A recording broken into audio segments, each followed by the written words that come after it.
आज मैसूर डोसा बनवण्यासाठी आपण एक चटणी तयार करून घेऊया। त्यासाठी काय घेतले मी मिरची, डाळी, धने, टोमॅटो, लसूण पाकळी आणि मीठ घालून ही बारीक चटणी वाटून घेतली।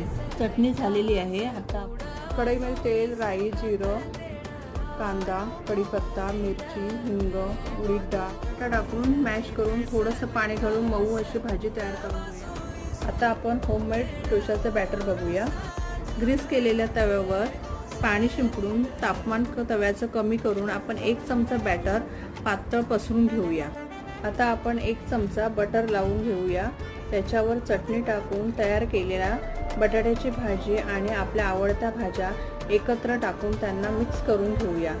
तयार झालेल्या भाज्यांवर भरभरून चीज टाकून आपला मैसूर डोसा रेडी आहे। तुम्हाला ही व्हिडिओ आवडली असेल तर लाईक, शेअर आणि सबस्क्राईब करायला विसरू नका। Cook with Akanksha. थँक्यू।